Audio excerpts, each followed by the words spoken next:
বাংলাদেশ ভারত দ্বিপক্ষীয় বৈঠক হলো। বিএনপি লং মার্চ করলো।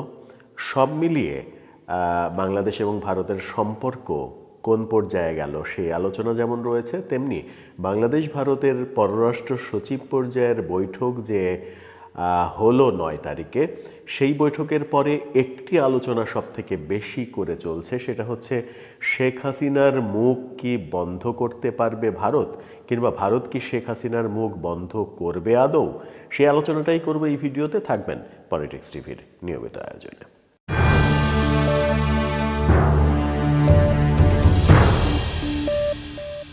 বলছিলাম, বাংলাদেশ ভারত সম্পর্কের মাঝখানে অন্যতম বড় বাধা এখন তৈরি হয়েছে। সেই বাধাটার নাম বাংলাদেশ আওয়ামী লীগ এবং শেখ হাসিনা।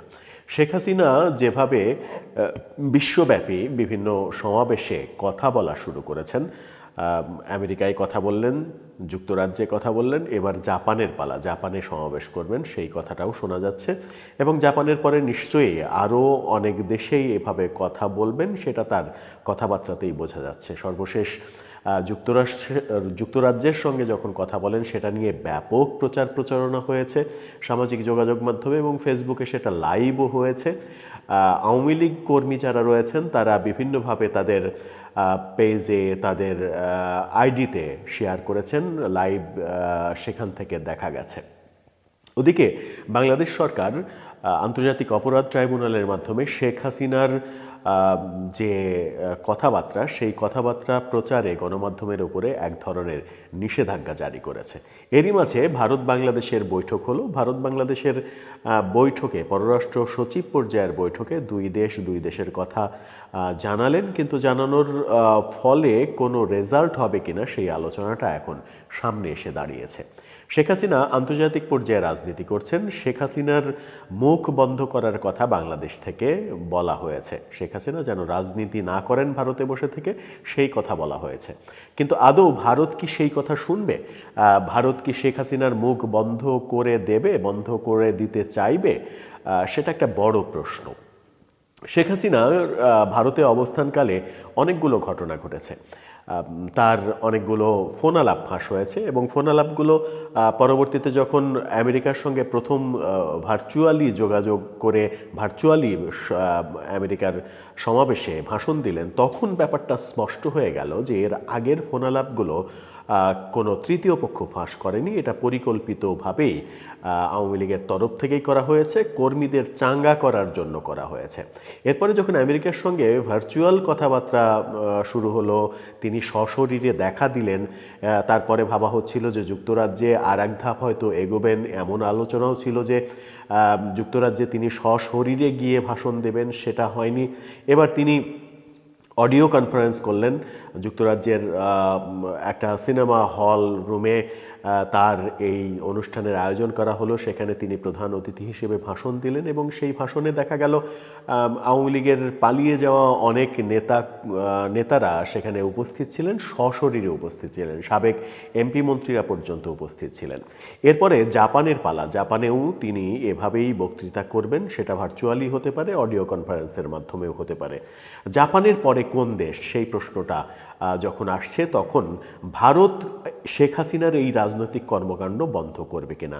বাংলাদেশ সরকার যখন শেখ হাসিনার রাজনৈতিক কর্মকাণ্ড প্রচারের ওপরে নিষেধাজ্ঞা জারি করছে, এর আগে আওয়ামী লীগ সরকারের আমলে তারেক জিয়ার রাজনৈতিক কর্মকাণ্ড প্রচারের বিরুদ্ধে আওয়ামী লীগ সরকার উদ্যোগ নিয়েছিল এবং তারেক রহমান যেহেতু শাস্তিপ্রাপ্ত আসামি ছিলেন, শাস্তিপ্রাপ্ত আসামির কোনো বক্তব্য গণমাধ্যমে যেন প্রচার করা না হয়, এরকম আইন জারি করা হয়েছিল। কিন্তু সেই আইন লঙ্ঘন করে ২১শে টেলিভিশন তারেক জিয়ার একটি ভাষণ প্রচার করায় ২১শে টেলিভিশনের তৎকালীন চেয়ারম্যান আব্দুস সালাম, তাকে অ্যারেস্ট করা হয় এবং তিনি অনেক দিন জেলে ছিলেন।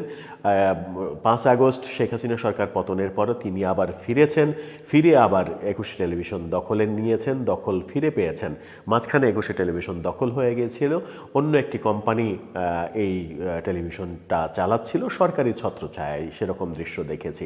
অর্থাৎ আওয়ামী লীগ সরকার তারেক জিয়ার উপরে নিষেধাজ্ঞা দিয়ে এক এক ধরনের যে স্বৈরাচারী মনোভাব দেখিয়েছিল, ঠিক একই রকম স্বৈরাচারী মনোভাব তত্ত্বাবধায়ক সরকার, অন্তর্বর্তীকালীন সরকার, ইউনূস সরকার দেখাচ্ছে, এমন আলোচনাও রয়েছে।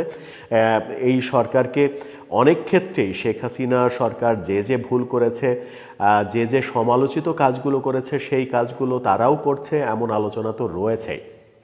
বাংলাদেশে যখন সংখ্যালঘু নির্যাতনের ঘটনা ঘটছে, যেটা আন্তর্জাতিক মহলে ব্যাপকভাবে নাড়া দিয়েছে, সংখ্যালঘু নেতা চিন্ময় প্রভুকে গ্রেপ্তারকে কেন্দ্র করে ভারত বাংলাদেশের সম্পর্ক একেবারে তলানিতে ঠেকেছে এবং সেই গ্রেপ্তারটা না করলেও চলতো। এই মামলাটা যিনি করেছেন বিএনপির একজন এলাকার নেতা, তাকে বিএনপি আবার পরবর্তীতে বহিষ্কার করেছিল। বহিষ্কার করার পরেও সেই মামলাটা তুলে নেওয়া হয়নি। কেন তুলে নেওয়া হয়নি? কেন ওই মামলাতে চিন্ময় প্রভুকে গ্রেপ্তার করে জলটা ঘোলা করা হলো, সেই প্রশ্নটাও উঠছে। সরকার কেন এই কাজ করলো? যেহেতু একজন সাধু সন্ন্যাসী, ইসকন আন্তর্জাতিক একটা সংগঠন, এই কাজটা না করলেও পারতো, একটা সমাধান অন্যভাবে করা যেত। এই আলোচনা যখন চলছে, তখন শেখ হাসিনার রাজনৈতিক কর্মকাণ্ড বন্ধ করা যাবে কি না, সেই আলোচনাটা এখন সামনে এসে দাঁড়াচ্ছে। আলোচনা যেটাই হোক, শেখ হাসিনার মুখ বন্ধ করবে কি ভারত? আপনার কি তাই মনে হয়? শেখ হাসিনা ভারতের শুধু নয়, বর্তমান প্রধানমন্ত্রী নরেন্দ্র মোদীর বিশ্বব্যাপী সব থেকে ভালো যে 2-4 জন বন্ধু রয়েছে, তার মধ্যে শেখ হাসিনা একজন। যদিও সেটা একটা ম্যাজিক্যাল ঘটনা। শেখ হাসিনার সঙ্গে বিজেপির সম্পর্ক, আওয়ামী লীগের সঙ্গে বিজেপির সম্পর্ক কোনোদিনই ভালো ছিল না।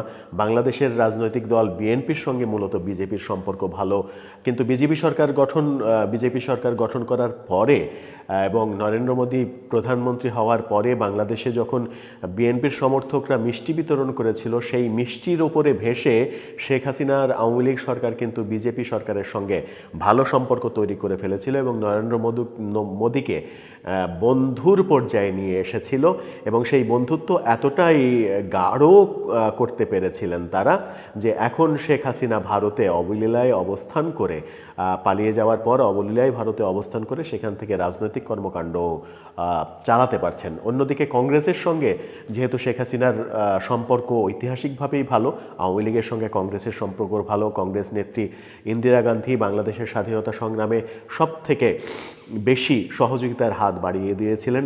ভারতীয় সৈন্যরা এখানে যুদ্ধ করেছে এবং প্রায় 3200-র বেশি ভারতীয় সৈন্য সেই যুদ্ধে মারাও গিয়েছেন। এই অবদান ভুলে যাবার নয়। সেই সম্পর্ক তো রয়েছে এখন পর্যন্ত। কংগ্রেসের সঙ্গে আওয়ামী লীগের, শেখ হাসিনার এবং শেখ পরিবারের সম্পর্ক আগের মতোই রয়েছে। সব মিলিয়ে ভারতের সর্বদলীয় একটা বন্ধুত্ব কিন্তু আওয়ামী লীগের তৈরি হয়েছে। সেখানে বসে থেকে বাংলাদেশ ভারত যত আলোচনাই হোক না কেন, আমার মনে হয় না যে শেখ হাসিনার কণ্ঠ রোধ করবে ভারত। শেখ হাসিনার কণ্ঠ রোধ করবে না এমনটাই মনে হয় ব্যক্তিগতভাবে আমার, এবং এটাও ভাবা যেতে পারে যে শেখ হাসিনার পক্ষেই বরং মুভ করবে ভারত।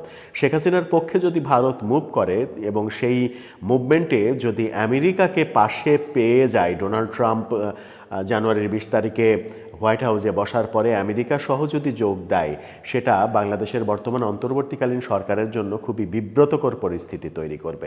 সেই বিব্রতকর পরিস্থিতি কাটিয়ে উঠতে পারবে কিনা সরকার, সেটা একটা বড় প্রশ্ন। দর্শক, আপনার কি মনে হয় যে ভারত কি সত্যি শেখ হাসিনার মুখ বন্ধ করে দেবে, গলা চেপে ধরবে, তাকে আর কথা বলতে দেবে না, নাকি বাংলাদেশ ভারতের যে পররাষ্ট্র সচিব পর্যায়ের মিটিং, এই মিটিংয়ের আদতে কোনো ফলপ্রসূ রেজাল্ট আসবে না, শেখ হাসিনা আরও বেশি রাজনৈতিক কর্মকাণ্ড চালিয়ে যাবেন ভারতে বসে থেকে, সেখান থেকে আমেরিকার সহযোগিতা নিয়ে তিনি নতুন কিছু করার পরিকল্পনায় মেতে উঠবেন? তেমনটাই আপনার কি মনে হয়, নাকি অন্য কিছু মনে হয়?